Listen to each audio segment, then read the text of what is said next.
பேரன்பு serial September 29 நாளைக்கான எபிசோடில் என்ன நடக்கலாம் அப்படிங்கிறத ரிவ்யூவாக பார்க்கலாங்க.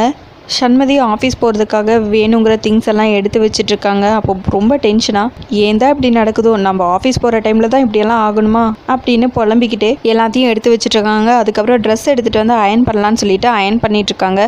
அப்போ கரெக்டாக ஒரு கால் வருது. சரின்னு கால் அட்டன் பண்ணி பேசிகிட்டு இருக்காங்க அயன் பண்ணிக்கிட்டே. சிக்னல் சரியாக கிடைக்க மாட்டேங்குது அப்படின்னு சொல்லிட்டு கொஞ்சம் தள்ளி நின்று பேசலாம்னு சொல்லிட்டு அயன் பாக்ஸை எடுத்து ஓரமாக நிறுத்தி வச்சுட்டு போகிறாங்க. திரும்பி நின்று ஃபோன் பேசிகிட்டு இருக்காங்க. அப்போ கரெக்டாக ஆர்த்தி வராங்க. அயன் பாக்ஸ் வச்சுருக்கிறத பார்க்குறாங்க. நீ காலையில் அத்தை கூட நான் கோயிலுக்கு போகிறத தடுத்து நிறுத்தினல, இப்போ நீ ஆஃபீஸ் போகிறத எப்படி தடுத்து நிறுத்துறேன்னு பாரு அப்படின்னு சொல்லிட்டு அயன் பாக்ஸ் எடுத்து வேணும்னே கோட் மேலே வச்சிடறாங்க. அதுக்கப்புறம் அங்கேருந்து ஆர்த்தி போயிடுறாங்க. என்னடா ஸ்மெல் வருதே அப்படின்னு சொல்லி சண்மதி திரும்பி பார்க்க கோட் மேலே அயன் பாக்ஸ் இருக்கிறத கவனிக்கிறாங்க. ஓடி வந்து அயன் பாக்ஸ் எடுத்துட்டு கோட்டை பார்க்குறாங்க. கோட் வந்து பெரிய ஹோல்ஸ் ஆயிடுது. ஜோ ஏன் தான் இப்படி நடக்குதோ, இன்னைக்கு தான் ஆஃபீஸ் போகலான்னு சொல்லி இந்த கோட்டை எடுத்து வச்சு அயன் பண்ணிட்டு இருந்தேன், அதுக்குள்ளே இப்படி ஆயிடுச்சே அப்படின்னு புலம்பிட்டு இருக்காங்க. கரெக்டாக கார்த்திக் வராங்க. என்னாச்சு சண்மதி அப்படின்னு சொல்லி கேட்க அயன் பாக்ஸ் பட்டு கோட் ஓட்டே ஆயிடுச்சு கார்த்திக் அப்படின்னு சொல்ல அச்சோங்கிறாங்க கார்த்திக். இன்னைக்கு சீனியர் லாயரோட ஒரு பெரிய மீட்டிங் இருக்கு, அதை அட்டன் பண்ணுறதுக்காக தான் இன்னைக்கு போகணும், இந்த நேரத்தில் இப்படி ஆயிடுச்சு, சரி நான் கலர் ட்ரெஸ்லேயே போய்க்கிறேன் அப்படின்னு சொல்லி புலம்பிக்கிட்டே அங்கேருந்து சண்மதி போகிறாங்க. சரி நீ டென்ஷன் ஆகாமல் போங்கிறாங்க கார்த்திக். சரி போகிறதுக்கு முன்னாடி அவங்க அம்மாவுக்கு கால் பண்ணலாம் அப்படின்னு சொல்லிட்டு சண்மதி மங்கைக்கு கால் பண்ணுறாங்க. அம்மா இன்னைக்கு நான் ரொம்ப ஹாப்பியாக இருக்கேன் அப்படின்னு சண்மதி சொல்ல, அதை தான் நாங்களும் எதிர்பார்த்துக்கிட்டே இருக்கோம் அப்படின்னு மங்கை சொல்ல, நீ நினைக்கிற மாதிரியெல்லாம் எதுவும் இல்லை, நான் இன்னைக்கு ஆஃபீஸ் போகிறேன் அப்படின்னு சொல்ல, அதை நீ உன் ஹஸ்பண்ட் கிட்ட சொல்லிட்டியா, ராஜிமா கிட்ட சொல்லிட்டியா அப்படின்னு கேட்க, நான் ராஜிமாட்ட சொல்லிட்டேன், ஆனால் அவர்கிட்ட நான் எதுக்கு சொல்லணும், அவருக்கெல்லாம் எதுவும் தெரியாது அப்படின்னு சண்மதி சொல்ல, கரெக்டாக ராஜிமா இவங்க ரெண்டு பேரும் பேசிகிட்டு இருக்கிறத நின்று கேட்குறாங்க.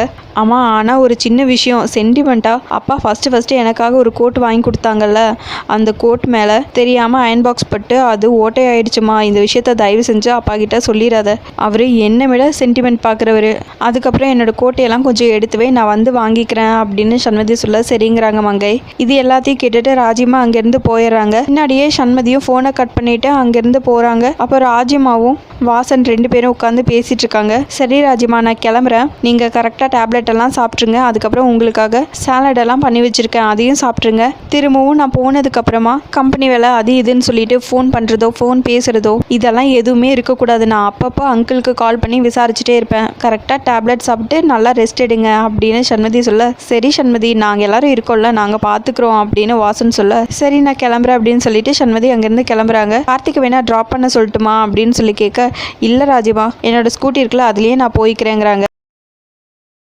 சரிம்மா அப்படின்னு ராஜிமா சொல்ல, சரின்னு சண்மதி அங்கேருந்து கிளம்பிடுறாங்க. ஆஃபீஸ் போகிறாங்க.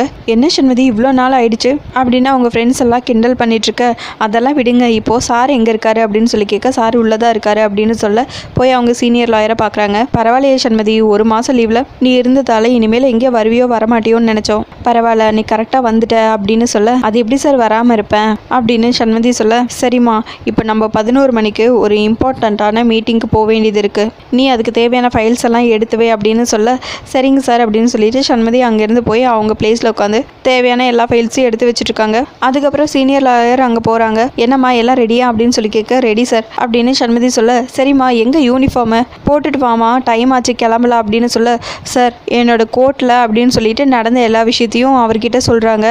என்னம்மா இது கொஞ்சம் பார்த்து கவனமாக இருக்க வேண்டாமா, சரி வேற யார்கிட்டயாவது எக்ஸ்ட்ரா கோட் இருந்தால் வாங்கி போட்டுட்டு வாமா அப்படின்னு சொல்லிட்டு அங்கேருந்து வக்கீல் கிளம்பிடுறாரு. சரின்னு சண்மதியும் பக்கத்தில் இருக்கிற அவங்க ஃப்ரெண்ட் கிட்டெல்லாம் கேட்டு பார்க்குறாங்க. அவங்க இல்லைங்கிறாங்க. கரெக்டாக அந்த டைமில் சண்மதிங்கிற நேமுக்கு ஒரு பார்சல் வருது. அதை பற்றி வந்து உள்ள சண்மதி கிட்ட சொல்லவும் உடனே வெளியே போய் பார்க்குறாங்க. என்ன பார்சல், யார் அனுப்பியிருக்காங்க அப்படின்னு சொல்லி கேட்க, கார்த்திக்குங்கிறவர் தான் அனுப்பியிருக்காரு சண்மதிங்கிற பேருக்கு, நீங்கள் தானே சண்மதி அப்படின்னு சொல்லி கேட்க, ஆமாங்கிறாங்க. சரி இந்தாங்க இந்த பார்சல் சைன் பண்ணுங்க அப்படின்னு சொல்லிட்டு சைன் வாங்கிட்டு அங்கேருந்து போயிடுறாங்க. கார்த்திக் என்ன எனக்கு அனுப்பிச்சிருக்கான் அப்படின்னு சொல்லிட்டு பிரித்து பார்க்குறாங்க. உள்ள கோட் இருக்குது. அதை பார்த்ததும் சண்மதிக்கு பயங்கர ஹாப்பி ஆகிடுது. கரெக்டாக அந்த டைமில் சீனியர் லாயரும் வராங்க. பாத்தியாம்மா உனக்கு கோட் வேணுங்கிறதுக்காக கார்த்திக் உனக்காக கோட் அனுப்பிச்சிருக்காரு, இதுதாம்மா நல்ல அண்டர்ஸ்டாண்டிங், இதை விட வேற என்னம்மா வேணும், கார்த்திக் மாதிரி ஒரு ஹஸ்பண்ட் கிடைக்க நீ கொடுத்து வச்சிருக்கணும் அப்படிங்கிற மாதிரி பெருமையாக பேசிட்டு அங்கேருந்து சீனியர் லாயர் போகிறாங்க.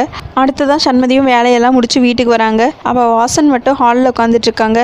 என்ன அங்கிள் ராஜிமா எல்லா டேப்லெட்டையும் கரெக்டாக சாப்பிட்டாங்களா ரெஸ்ட் எடுத்தாங்களா அப்படின்னு விசாரிக்கிறாங்க.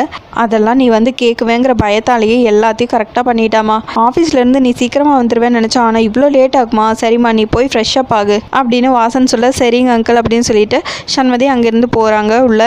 உள்ள அவங்க பெட் மேலே புதுசாக ஒரு கோட்டில் எம்ப்ராய்டிங் போட்டு வச்சிருக்கு. சரின்னு அது சண்மதி கையில் எடுத்து பார்க்குறாங்க. அதை நல்லா பார்க்கவும் அவங்க அப்பா ஃபஸ்ட்டாக அவங்களுக்கு எடுத்து கொடுத்த அந்த சென்டிமெண்ட்டான கோட்டில் ஹோல்ஸ் ஆயிருந்த இடத்துல எம்ப்ராய்டரி போட்டு வச்சுருக்காங்க. அதை பார்த்ததுமே சண்மதிக்கு பயங்கர ஹாப்பி ஆகிடுது. கரெக்டாக ராஜிமா வராங்க. என்ன சண்மதி அப்படின்னு சொல்லி கேட்க, ராஜிமா இங்கே பாருங்க என்னோட கோட்டில் யாரோ எம்ப்ராய்டரி போட்டு வச்சுருக்காங்க அப்படின்னு சொல்ல, ஆமாம்மா நான் தான் போட்டு வச்சேன். நீ வேற உங்கள் அம்மா கிட்ட பேசிகிட்டு இருந்ததெல்லாம் நான் கேட்டேன். இது எவ்வளோ சென்டிமெண்ட்டுன்னு எனக்கு நல்லாவே தெரிஞ்சுது.